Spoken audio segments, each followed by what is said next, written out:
Shalom, salam kasih di dalam Tuhan kita Yesus Kristus. Adik-adik, baiklah, kita akan memulaikan materi kita pada saat ini. Kita akan berbicara soal memilih untuk tidak berputus asa.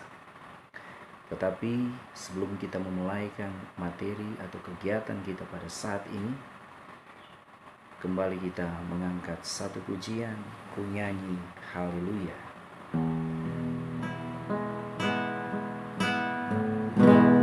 Bapakku datang menyembahmu di sini, ku percaya kau ada bagiku. Tak usah ku takut, sebab kau sertaku.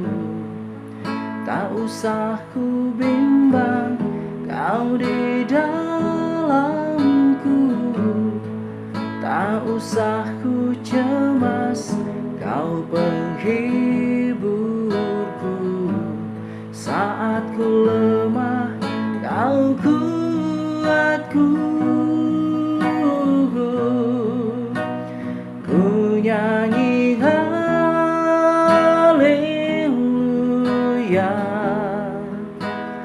ku nyanyi haleluya.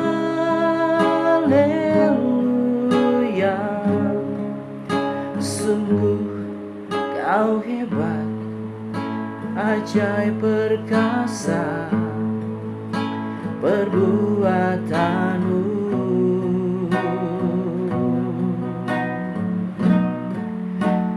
Ku nyanyi haleluya,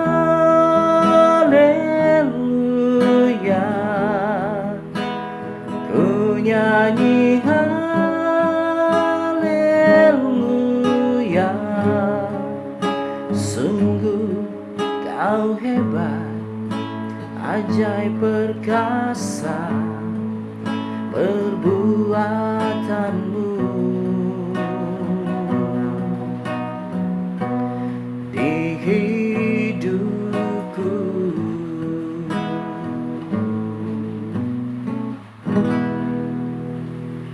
mari kita berdoa. Bapa di sorga, terpujilah nama. Kami mau meninggikan Engkau, kami memuji Engkau, haleluya, karena Engkau adalah Allah yang selalu baik bagi kami. Terima kasih untuk kesempatan di mana kembali kami boleh diizinkan oleh Tuhan menerima pembelajaran pada saat ini, sekalipun hanya lewat video seperti ini. Tapi Bapa, kami mohon campur tangan daripada-Mu. Beri kami hikmat kebijaksanaan, sehingga manakala kami melihat, mendengar penjelasan lewat video pembelajaran ini, maka kami akan bisa memahami apa yang menjadi maksud dan tujuan.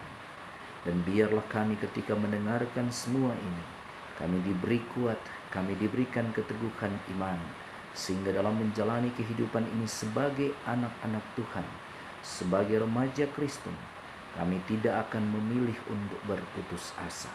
Sebab kami punya Tuhan, kami punya Allah di dalam Yesus Kristus sebagai satu-satunya sumber pengharapan di dalam kehidupan kami.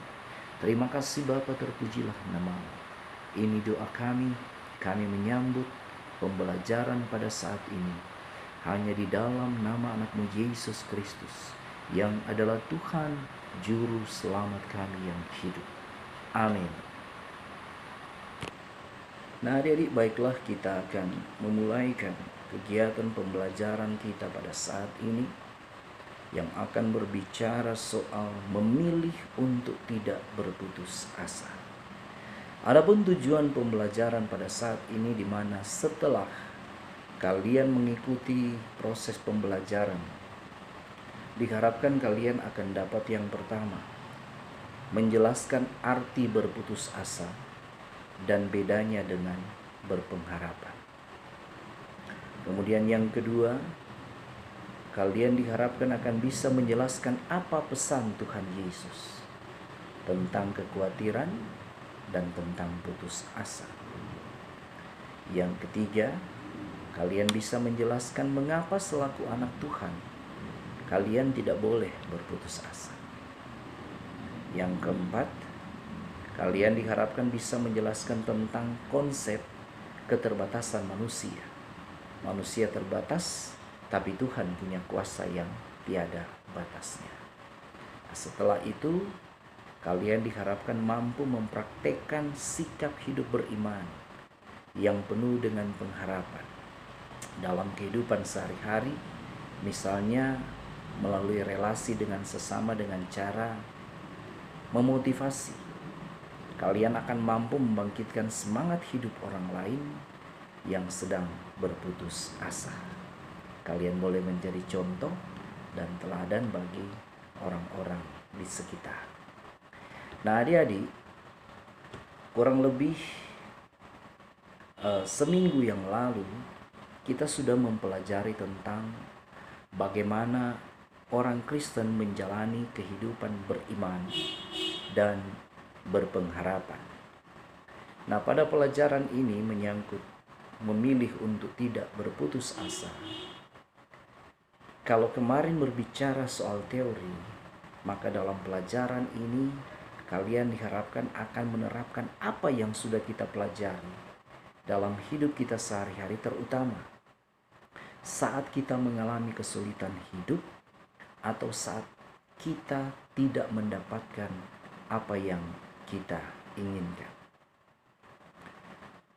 Para ahli menemukan bahwa ada dua cara yang dilakukan oleh seseorang untuk dapat menghadapi kesulitan, yaitu fight and flight. Fight artinya seseorang itu akan mengerahkan tenaga dan daya semaksimal mungkin agar kesulitan itu dapat dia atasi. Sedangkan flight artinya seseorang lari meninggalkan kondisi atau hal yang sulit karena memang tidak mendapatkan atau tidak mau mencari cara untuk mengatasinya. Atau dengan kata lain, dia masa bodoh dengan persoalan yang harus dia hadapi. Nah, seharusnya kita sebagai orang Kristen harus selalu siap menghadapi hidup betapapun sulitnya itu. Mengapa seperti itu? Dalam Kamus Besar Bahasa Indonesia, putus asa dianggap sama artinya dengan putus harapan, yaitu keadaan di mana seseorang tidak memiliki pengharapan.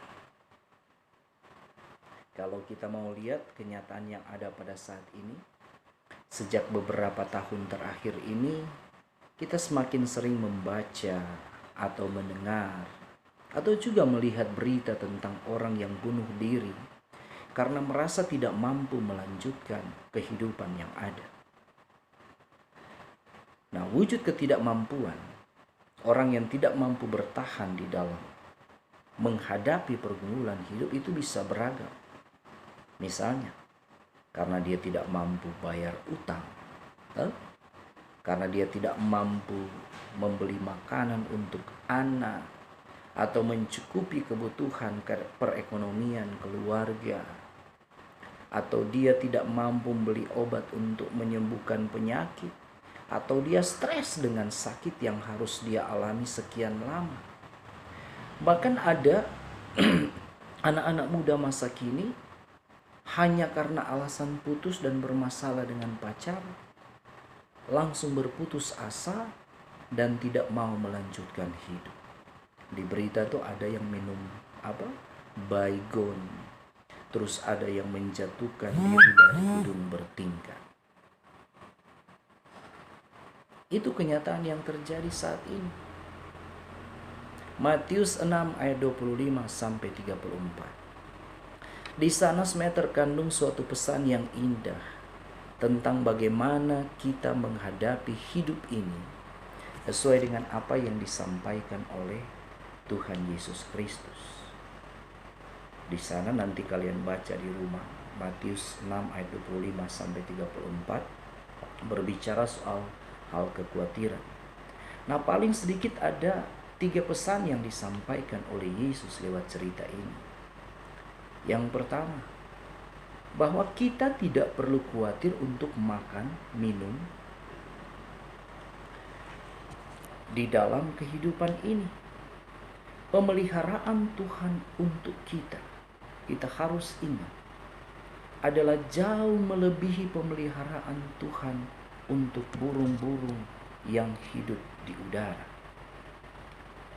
Yesus katakan, sedangkan burung Tuhan siapkan makanannya, pun bunga di bakung di padang tetap Dia pelihara.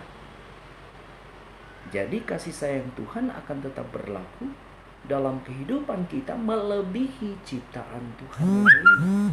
Itu yang pertama.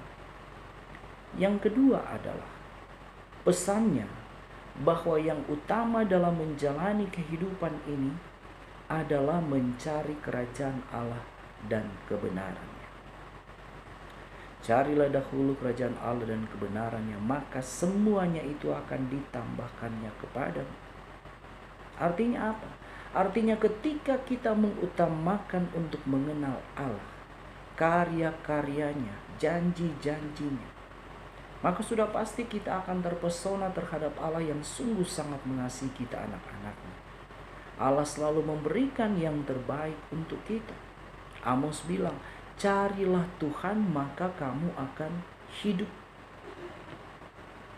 Kekhawatiran yang kita miliki itu tidaklah sebanding dengan apa yang Allah sanggup berikan kepada kita. Kekhawatiran kita tidaklah sanggup membuat kita menjalani hidup ini dengan nyaman. Malahan justru sebaliknya. Hidup ini akan kita jalani dengan penuh rasa was-was dan ketakutan. Karena tidak adanya jaminan akan sesuatu yang baik yang akan kita peroleh. Nah, oleh dan sebab itu Tuhan Yesus berpesan untuk hal yang ketiga adalah jangan khawatir akan hari esok, karena hari esok mempunyai kesusahannya sendiri. Matius 6 ayat 34a.